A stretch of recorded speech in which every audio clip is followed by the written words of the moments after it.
Could you tell us a bit more about how pressing the problem of climate change is for Bangladesh and what Dhaka in particular is facing in terms of impact?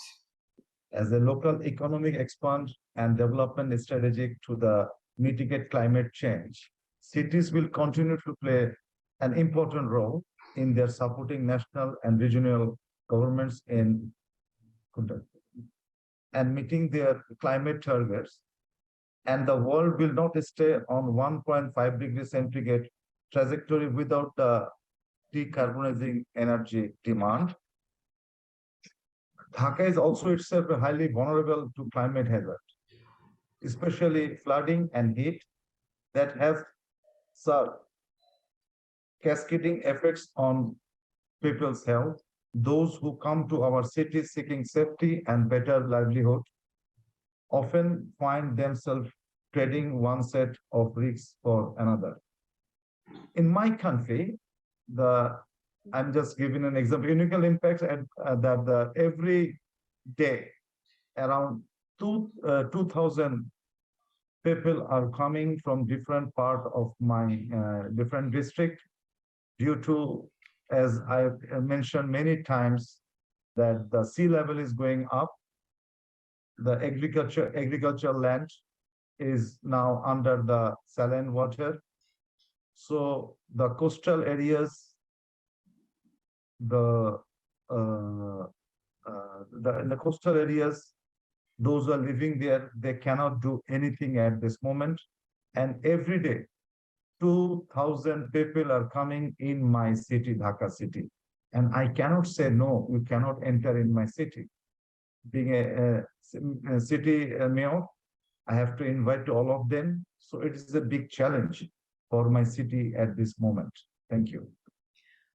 Thanks for that. How are you really doing sort of urban planning around this big influx of migrants right now? And are you involving green finance in any way? Are you building renewable energy sources to meet the power needs of the new population in Dhaka? Yeah, that's a big challenge at this moment. That's a big challenge at this moment. We must have to the renewable energy. Without the renewable energy, we cannot make the net zero and what is our goal for the climate change as well. So very recently from Dhaka North City Corporation, we are going to about 42.5 megawatt from waste to energy. We just going to start that one. It's very challenging as because all my city, especially in Dhaka city, we cannot do the separation of our waste because there is a slum areas. The slum areas, they don't do the segregation. There is a lot of areas which is under still is not developed. They cannot do the segregation.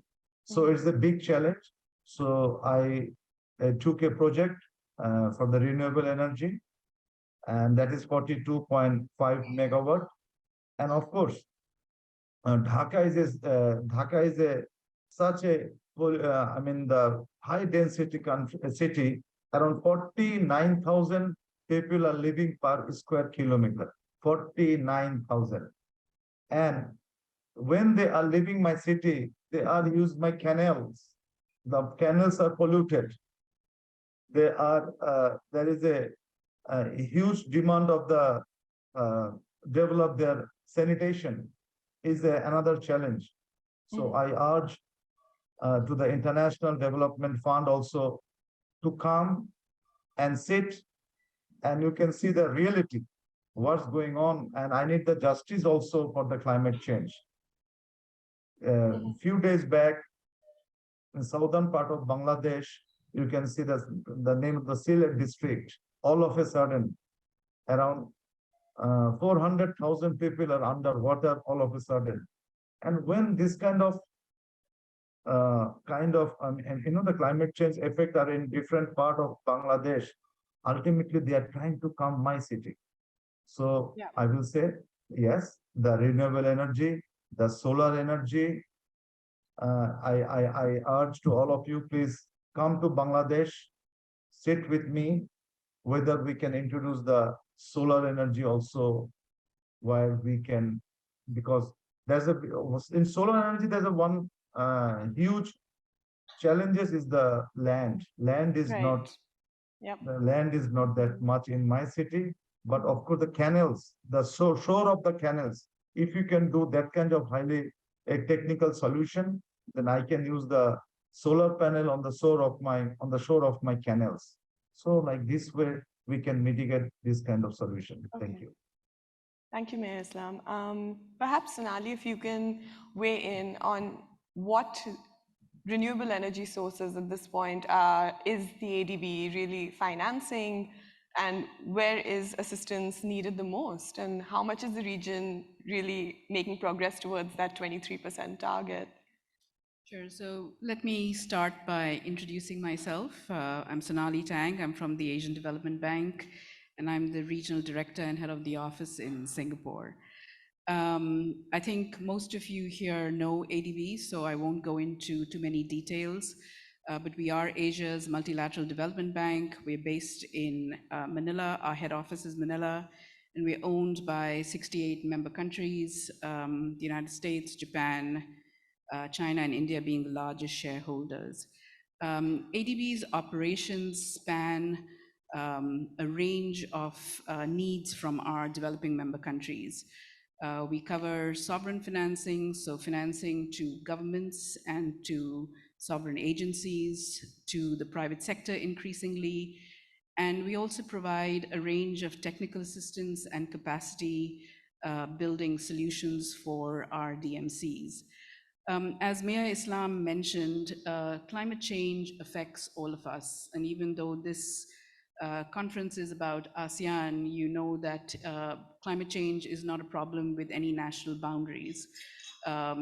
Emissions, GHG emissions here in ASEAN affect Bangladesh, they affect India, they affect the whole world. Climate change and its consequences are a part of ADB's development agenda and a leading part of ADB's development agenda. It's a theme that cuts across all our operations, sovereign, private sector, as well as our knowledge operations. There are a number of different technologies and different solutions, and the encouraging thing is that these are being implemented across the region and globally. I think we should take some encouragement from the fact that the momentum has built up in the past 2 or 3 years. ADB finances about 5 to 6 billion a year via sovereign loans, via loans to the private sector, equity, and a range of different projects. We do work in Bangladesh quite a lot. In fact, I did probably the first private sector solar project in Bangladesh 2 years ago.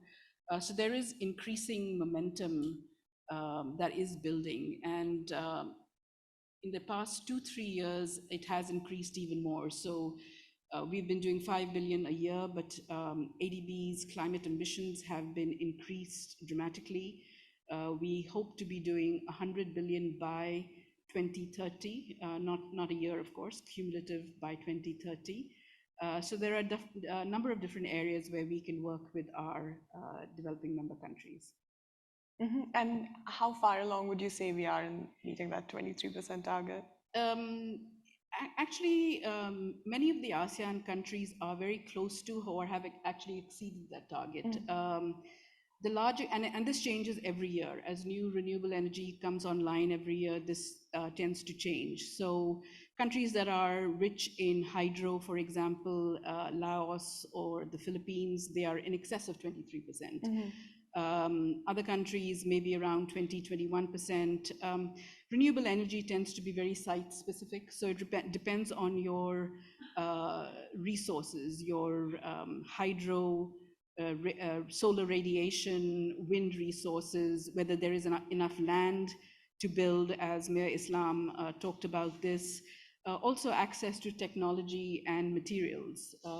So a number of different issues that impact how fast or how quickly renewable energy can be built up. And but the encouraging thing is that it's really ramping up in the last few years, I would say.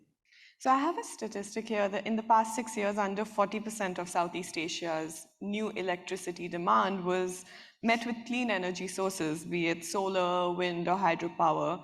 So essentially, the growth of fossil fuels is outpacing that of renewables in terms of energy generation. What mechanisms are really available right now to these countries for this energy transition? So I think what you mean when you say energy transition, you're talking about a number of different things. So it's building up the renewable energy capacity in countries because, obviously that reduces the reliance on fossil fuel. But we also have to think about some of the existing generation capacity that is fueled by fossil fuel. And there are a number of different things that ADB is doing in that area. Of course, we continue to finance renewable energy, all different types of technologies. We continue to work on capacity building for new technologies, so hydrogen, storage, etc. But then we have 2 or 3 innovative mechanisms that are dedicated to transitioning existing fossil fuel. I won't have the time to go into the details, but I think most of you have heard about ADB's energy transition mechanism, which is an attempt to decommission coal-fired power earlier than its economic life. We have another facility that we are in the process of structuring now, and that's the Innovative Finance Facility for Climate in Asia Pacific, or IFCAP.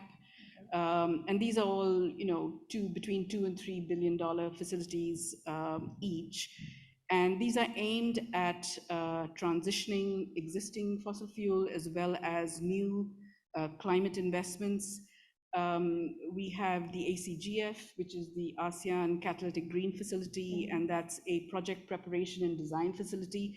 So a number of different areas in which ADB and also other multilaterals are working, because climate agenda is a priority for all of us, and it will take all of us to address the consequences. Angelia, perhaps coming to you from BNP Paribas Asset Managers' perspective, what are the opportunities right now within this energy transition in Southeast Asia? And I'm quite interested in knowing how portfolio managers, when they're putting money into these projects, how do they really track outcomes and do the due diligence for the investments? Good afternoon, and thank you very much, Bloomberg, for having me here. Maybe a quick introduction about BNP Paribas Asset Management. We are an asset management company managing assets in excess of 500 over billion euros of assets, and clearly we are the leaders in sustainable investments. And coming back to your question, Ishika, clearly there's an opportunity, and maybe I'll come back to the recent COP26 in terms of ASEAN countries and the pledges that ASEAN countries have made. All the ASEAN countries are committed in terms of wanting to achieve net zero by 2050 or earlier. But then there still remain challenges, and you mentioned about opportunities in terms of capital financing. And it's also interesting if you listen to President Jokowi's speech at COP26 in terms of whether Indonesia will be able to contribute more quickly to the world's net zero emission. I think the biggest question he has raised is also how quick developed countries are committed in terms of helping with financing on some of these assistance that is needed. And we all know that a lot of the developed countries have pledged in terms of at least $100 billion US dollars each year in terms of helping developing countries in their pathways to transition and achieve the net zero. But we also know in terms of the commitment, it has fallen short, and we've seen that in a number of years. And I think that's where the opportunities come, because as we need to achieve the net zero, we also see that there is a lot of capital that is needed. And even though there's a commitment of 100 billion from developed countries, we know that, and as Sonali has said, it's not 100 billion, there's clearly a trillion of US dollars is needed in terms of building a much more sustainable city. So where we see in terms of opportunities is where there's a commitment in terms of policymakers to do more in terms of building a much more sustainable city within their own countries. On that note, you're going to see a lot of financing needed, whether be it from private or public capital. As asset managers, we see that opportunities as well in terms of channeling capital to these kind of opportunities in terms of coming up with solutions to achieve the net zero agenda. And that's where we come in terms of bridging the gap to bring in the capital, because again, it's a supply and demand story, right? If we see more opportunities in terms of capital flow, you will also see opportunities in the capital market in terms of developing more solutions or financing or securities or bonds in the region to help to finance a much more sustainable city. So when you're looking at investments within Southeast Asia, within this energy transition space, how are the managers really figuring out what's a good investment, what is greenwashing, when to invest in something? I think that's why it's quite important that we need to have our own kind of ESG score. At BNP Paribas Asset Management, we have our own proprietary ESG score for us to better score and understand the ESG score of companies. We have a specific criteria in terms of how we score companies. And it's not just about scoring and understanding how companies are committed towards the pathway to net zero, but also helping us to look at in terms of exclusion of risk, because when companies are not meeting those pathways, there are also risks in terms of profitability, capital, and risk to the capital market. The other thing, like you talk about, it's not just exclusion. I think important when we have an ESG score is also help us in terms of engaging with companies to help them to meet towards the pathway as expected from us as a company in terms of our internal policies. Having a ESG score and carbon score on the portfolio of our clients' investments will also help us to engage, and also not just with the stakeholders, but also with our clients in terms of how we are deploying capital to make sure that they are into investment opportunities that's going to be not just helping them to achieve better returns, but also to do it in a sustainable manner. Okay. It's very evident that investors want to see clear outcomes for green finance. And in that situation, with Bangladesh set to graduate from the UN's least developed country index, how is it planning to sort of track the outcomes of funding? How is Dhaka in particular preparing for this? Mayor Islam, if you could share some insights with us. Actually, that's a very important what Angelia, the NPP, you are saying, a very good platform. That now there is a lot of city dwellers, they don't have that kind of staying. They're staying in the slum areas. So I need the funding here. We can do the, and also the green job fund as well. Number one, I need the low cost housing, so I can give accommodation to my to the migrants. And of course I want to give them the training also, skill development training. So that's the challenges. If I can the skill development and they can go to the abroad as a whole. But big challenges at this moment, as I'm saying, every day 2,000 I have to adapt to them. I don't know where I'm going to their education, their livelihood, their well-being, their dignity, their safety, everything. Of course, health as well. So, number one, how, of course, we are trying to manage the land, but I will request to you, please, ADB also here, that how we can make the building. If I build the infrastructure, then of course we need to give them the train to the workers. I'm just giving you one example. A few days back, I went to one slum areas in Mirpur. So I talked with the guy that why you came here. He's saying that sir, I have a big agricultural land, but which is now underwater, saline water there. So I cannot do anything. So I came to Dhaka city, your city, I said, how many kids do you have? He said, I had two kids. One is 13 years and one is 17 years. I said, where they are now living? They said, no, they are already got married. I said, what? They are only 13 and 17. Why they got married? They're saying, sir, if I bring them Dhaka, where are you going to stay? So better to give them the, so they got married. And they won the, who is 17, she also produced another child, but. So see, the effect is a spiral effect in the society. So my challenge, number one, is the low house costing. And number two, what I mean, I want to give them the skill development training program. So I will urge in this roundtable session, please come forward, and I need the justice for my people, those who are coming from the different affected area in my city. Thank you. So when you talk about low-cost housing and skills development, how are you going to make sure, essentially, that the funds that you're getting are being used in the best possible way?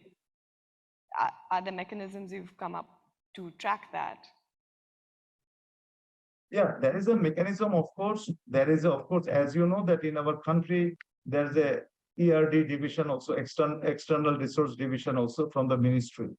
So I always saying that I was saying to different agencies also, my national and international investment in climate adaptation to get at least 50% of total global climate fund direct, both in climate vulnerable regions and in fast growing cities like Dhaka.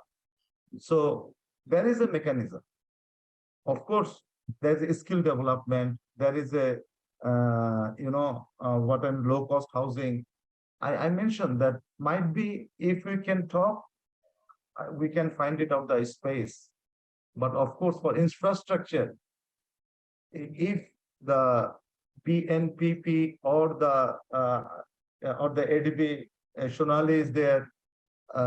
So if you can sit together, by the way, today I'm going to meet the ADB head, the country head in Bangladesh at 7:30 p.m. So definitely I will talk with him regarding what Sonali was saying. But definitely there is opportunity. Being a city mayor, you can directly talk with me, and of course we'll talk with the government, and government and me and the city corporation. Definitely we can find out a way how to do this, minimize this kind of, how the channel, definitely it can be done. Okay. So Mayor Islam mentioned infrastructure. I think the ASEAN power grid is something that's been in the works for many, many years now. Why is it important? What are the key hurdles right now for getting that together? So Ishika, before I comment on that, maybe I can just comment on some of the things that Mayor Islam said. I think as you can all see that climate change is vast and far-reaching, and it impacts very often most of the vulnerable communities globally, communities that have the least resources to combat climate change. So it really will take all of us to combat climate change in coming years. I think the focus tends to be on energy because, of course, energy is one of the primary, has primary responsibility for greenhouse gas emissions. But let's not forget that transport and energy intensive industries are also big contributors to GHG emissions. I think it's probably a quarter each by now. Land use practices in agriculture, they all contribute to climate change. But just to focus on your question about the ASEAN grid and making renewable energy more available, more cost effective and more efficient, it makes immense sense to connect the ASEAN countries, the power grid. Talking about an ASEAN average on renewable energy sometimes is meaningless unless the energy systems and countries are connected, because these are averages for each country. But unless the grid is connected, it's really meaningless to talk about a 23 average for the ASEAN as a whole. Yeah, right. Renewable energy has its own peculiar issues. It does tend to be site-specific, and resources are rich based on your geography and your physical layout of countries. So some countries are rich in hydro. Some countries have very high levels of solar radiation. Other countries have very good wind. So to maximize these renewable resources in the ASEAN region, it would be the most efficient if the ASEAN grid was connected. And the ASEAN grid has been talked about for many years. Yep. There is a limited connection right now between some countries. Malaysia and Singapore are connected in limited amounts. Laos exports hydropower into Thailand and Vietnam. There is a lot of hydro energy in Sarawak, but that's not connected.